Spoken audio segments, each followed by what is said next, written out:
बिस्मिल्लाहिर्रहमानिर्रहीम, अस्सलाम वालेकुम। उस केस के बारे में बताऊंगा जिसका पहले भी आपके सामने जिक्र कर चुका हूँ कई बार। ये क्लासिक केस है समझने के लिए, देखने के लिए कि हमारे मुल्क में कैसे निज़ाम का दौरा, इंसाफ का दौरा निज़ाम है। कि नवाज शरीफ के जुल्म की भीड़ चढ़ने वाले तो आज जेलों में हैं और उनके तो फैसले नहीं हो रहे, लेकिन जो नवाज शरीफ था जुल्म करने वाला, वो नवाज शरीफ सज़ा याफ्ता मुजरिम जो है आराम से लंदन के उन फ्लैट्स में बैठा हुआ है जिन फ्लैट्स के बारे में फ़ैसला आ चुका है कि वो करप्शन, लूटमार और हराम के पैसों से बनाए गए थे। और जो नवाज शरीफ जिसके बारे में ख़ुद सुप्रीम कोर्ट के चीफ जस्टिस पाकिस्तान ने कहा था कि 70 साल तारीख में ऐसी मिसाल नहीं मिलती कि किसी सज़ा याफ्ता मुजरिम को पाकिस्तान से बाहर भेजा जाए, लेकिन वो नवाज शरीफ बाहर चला गया।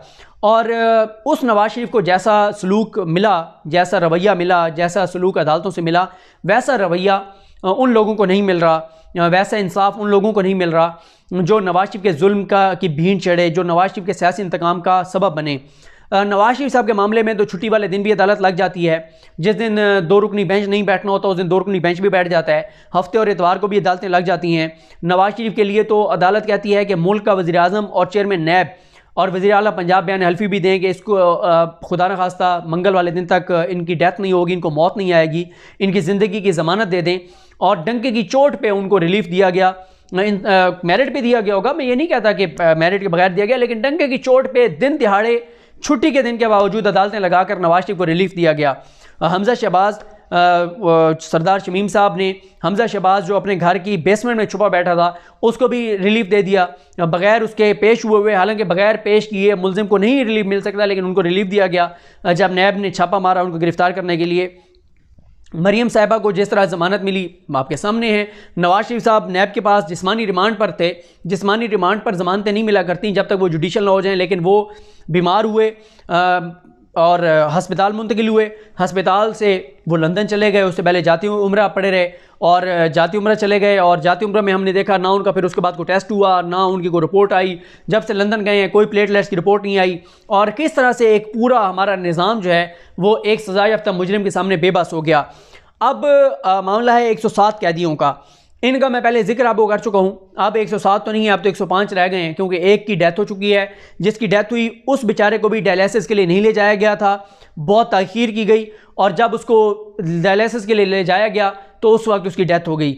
और एक और मरीज़ सुल्तान, जिसको बेड़ियों में जकड़ कर, जिसको हथकड़ियाँ लगाकर अस्पताल मुंतकिल किया गया था, आज तक उसका प्रॉपर इलाज शुरू नहीं हो सका। 3 माह से वो हस्पतालों और जेलों के धक्के, 3 से ज़्यादा माह हो गए वो धक्के खा रहा है, लेकिन उसको आज तक उसका इलाज ही शुरू नहीं हो सका। ये सूरत हाल है। और केस क्या है कि जब साने मॉडल टाउन हुआ और उसके बाद ये सारे लोग लाहौर की तरफ आ रहे थे तो पुलिस से मुख्तलिफ जगहों पे तसादुम भी हुआ और ये एहतजाज कर रहे थे, और फिर पुलिस को कहा गया कि इनको रोकें। मुख्तलिफ जगहों पे तसादुम हुआ और इनका केस इंसदाद दहशतगर्दी की अदालत में चला और 107 लोगों को, कुछ को 5 साल के लिए, कुछ को 7 साल के लिए सज़ा सुना दी गई। अब उस वक्त इंसदाद दहशतगर्दी की अदालतें जो थीं वो भी आपको पता होना चाहिए कि कितना उनके ऊपर शरीफ ख़ानदान का इन्फ्लुएंस होगा। ये तो वो ख़ानदान है जिन्होंने लाहौर हाई कोर्ट के जस्टिस मलिक क़य्यूम को फ़ोन करके कहा था कि बेनज़ीर को इतने साल, जरदारी को इतने साल के लिए नाअहल कर दो। जो हाई कोर्ट के जजेस को कह के फ़ैसले कराते थे, तो उनके सामने इंसदाद दहशतगर्दी की अदालतों की क्या वक़्त होगी आपको खुद अंदाज़ा है। तो इनको सज़ा सुनाई गई 107 लोगों को। उसके बाद इनकी जो है वो 2 तरह की दरखास्तें होती हैं। एक होती है कि आप अदालत को ये कहते हैं कि जब तक इनका मेरिट के ऊपर नहीं सुना जाता केस, तब तक आप इनका फ़ैसला जो निचली अदालत का है वो मुअत्तल कर दें और इनको ज़मानत पर रिहा कर दें। या दूसरा ये होता है कि आप आर्गूमेंट सुनकर और फैसला कर दें। जिस तरह आपको याद होगा कि एमन फील्ड में नवाज शरीफ, मरियम नवाज़ को, हालांकि उनकी जो सज़ाएँ थीं, सुप्रीम कोर्ट ने कहा कि इतनी सज़ाओं वालों की जजमेंट, इनकी सज़ा मुअत्तल नहीं हो सकती, लेकिन उसके बावजूद इस्लामाबाद हाई कोर्ट ने उनकी सज़ाएँ मुअत्तल करके उनको ज़मानत पर रिहा कर दिया था और अभी तक उनका मेन केस पेंडिंग है, सुनना ही शुरू नहीं किया। इसी तरह कहा गया कि जी आप इनका फ़ैसला कर दें। और यकीन कीजिए जस्टिस कासिम साहब से बहुत उम्मीदें थीं और उम्मीदें हैं।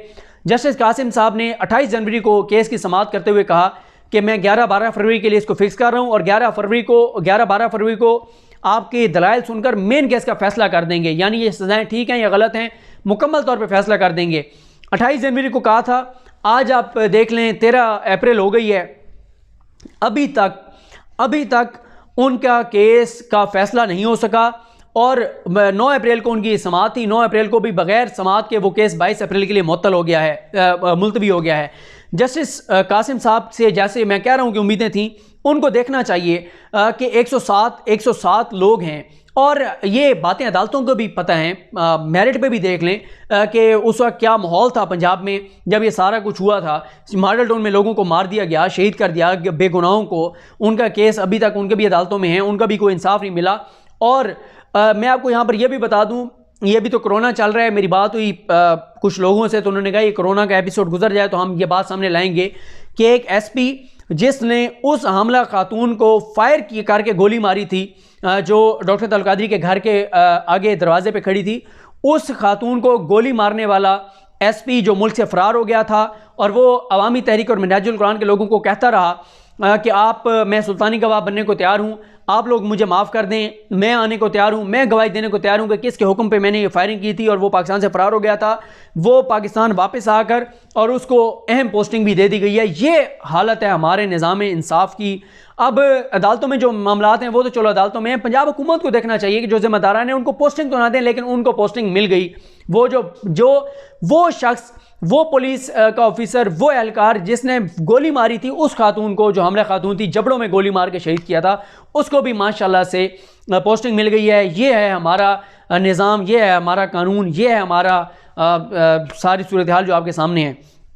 तो जो मैंने आपको कहा कि जस्टिस कासिम साहब से अपील ये है, दरख्वास्त ये है कि फिर ये कहा जाता है कि लोग अदालतों के क्यों खिलाफ होते हैं, लोग अदालतों को गालियां क्यों देते हैं। नहीं देनी चाहिए अदालतों को गालियां, लेकिन जब लोग ये देखेंगे कि सजा याफ्ता मुजरिम ताकतवर कैदी नवाज शरीफ 70 साल अदालती तारीख में पहली मरतबा ये हो रहा है, और ये मैं नहीं कह रहा, ये चीफ जस्टिस पाकिस्तान आसिफ सैयद खोसा ने कहा था नवाज शरीफ के केस में कि हम कैसे नवाज शरीफ को बाहर जाने दें इलाज के नाम पे, जब पाकिस्तान की अदालती तारीख में ऐसी मिसाल नहीं मिलती कि किसी सजा याफ्ता मुजरिम को पाकिस्तान से बाहर इलाज के लिए भेजा गया हो और वो चला गया। कैसे 24 में से 22 घंटे मीडिया ने कवरेज दी, कैसे आपके मुख्तदर हल्के उनके साथ मिल गए, कैसे आपकी हुकूमत को कन्विंस कर लिया गया कि नवाज शरीफ वाकई बीमार है और इसका टाइम पूरा हो चुका है और किसी वक्त भी इसकी जान निकल जाएगी, अगर इसकी पाकिस्तान में जान निकल गई तो तुम्हारे गले पड़ जाएगा, इसको बाहर जाने दो। और उसको बाहर जाने दिया गया और वो बाहर जाके आज तक वो शख्स एक दिन के लिए भी अस्पताल में दाखिल नहीं हुआ। जबकि दूसरी तरफ वो देख लें, यही जो सानिया मॉडल टाउन के बाद एहतजाज की उसमें केसेस में जो जिनको सजा सुनाई गई है, इनमें से एक कैदी के वालिद की डेथ हो गई, वालिद या वालदा की। पूरा दिन लग के और एहतजाज करके बखर जेल के बाहर और सख्त धमकियां दे के पूरा जोर इस्तेमाल करके उसको पेरोल पर रिहा कर दिया गया। रिहा कैसे किया गया? पुलिस की गाड़ी में गया, वो हथकड़ियाँ लगी हुई, जाके उसने वालिद का जनाजा पढ़ा और उसको फ़ौरन वापस लेके आए। दूसरी तरफ आप देख लें मीर शकील रहमान साहब, मैं इस हक़ में हूँ कि उनके भाई जो है वो ज़िंदगी और मौत की कशमकश में थे, फिर उनकी डेथ भी हो गई मीर जावेदुर रहमान साहब की, लेकिन उनको पेरोल पर रिहा करने के लिए शीरी मज़ारी साहिबा ने ख़त लिखा चेयरमैन नैब को। मैं दोबारा कह रहा हूँ कि उन्होंने अच्छा किया, उनके भाई की डेथ भी हो गई, वो ठीक है, उन्होंने उनको पेरोल पर रिहा करवाने के लिए ख़त लिखा, लेकिन शीरी मज़ारी साहिबा ने आम कैदियों के लिए कितने ख़त लिखे हैं कि इनको पेरोल पर रिहा कर दें, जिनके फैमिली मेम्बर जो हैं। शीरी मज़ारी साहिबा ने सुल्तान जो कैदी है, जो ट्यूमर का कैदी है, जिसको दिमाग के अंदर कैंसर है, उसके लिए कितने ख़त लिखे हैं? क्या शीरी मुजारी साहिबा ने या हमारी वकला तंजीमों ने, हमारे ये ताकतवर जो लोग हैं या हमारे मीडिया ने इन 107 कैदियों के लिए या और जो कैदी हैं जो जेलों के अंदर जो सियासी मुकदमात की भीड़ चढ़े, उनके लिए कितने ख़त लिखे हैं अदालतों को या मुतलका इदारों को या मुतलका जेलों को? नहीं लिखे। हमेशा ताकतवर के लिए ख़त लिखे जाते हैं। तो अब मसला ये है कि ये मामला देखना होगा लाहौर हाई कोर्ट को, वरना लोगों में मायूसी बढ़ती है कि लाहौर हाई कोर्ट में मरियम साहिबा का केस जाए, रिलीफ मिले या ना मिले फैसला हो जाता है। शहबाज शरीफ का नाम भी ECL से निकल जाता है, फैसला हो जाता है। नवाज शरीफ का केस जाता है तो छुट्टी वाले दिन भी अदालत खुल जाती है, जिस दिन 2 रुकनी बेंच नहीं बैठना होता उस दिन भी बेंच बैठ जाता है। जिस ताकतवर का केस जाता है उसे स्टे भी मिल जाता है, मेरिट पे दिया जाता होगा। मैं ये नहीं कह रहा कि मेरिट के खिलाफ फैसले होते हैं, मेरिट पे होते होंगे, लेकिन इन 107 लोगों को का फैसला आप केस सुनकर आप कह दें कि इनको बिल्कुल ठीक सजा हुई है, और ये सजा आप ये भी कह दें कि ये सजा कम है, हम इनको सजाए मौत पे लटका रहे हैं। फैसला तो कर देना आप। मतलब आप बाकी लोगों, नवाज शरीफ के फैसले भी हो जाते हैं, शरीफ खानदान के भी हो जाते हैं, राना सनाउल्लाह का फैसला भी हो जाता है, सारों के फैसले हो जाते हैं। अगर नहीं होता तो इन लोगों का फैसला नहीं होता। इनका केस लगता है बगैर समाअत के मुलतवी हो जाता है। इस तरह के ये तो वो केस है जो चलो हमारी नज़रों में पता नहीं कितने गरीब लोग होंगे, बेचारे जो छोटे छोटे केसेस में गिरफ्तार होंगे, उनके केसेस लगते होंगे, बगैर समाअत के मुलतवी हो जाते होंगे।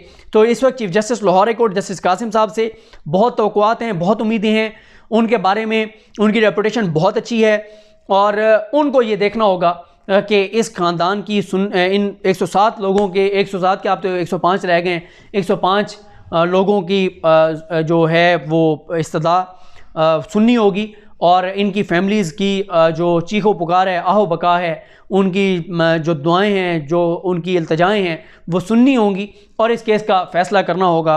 वरना लोगों का अदालतों पर एतमाद पहले ही उस तरह नहीं है जिस तरह होना चाहिए और मज़ीद उनका एतमाद अदालतों से कम भी होगा और अदालतों के निज़ाम इंसाफ पे सवालात भी उठते रहेंगे। मुझे अपनी दुआ में याद रखें। अल्लाह की हम सब कामिल नसरो। अल्लाह हाफ़िज़।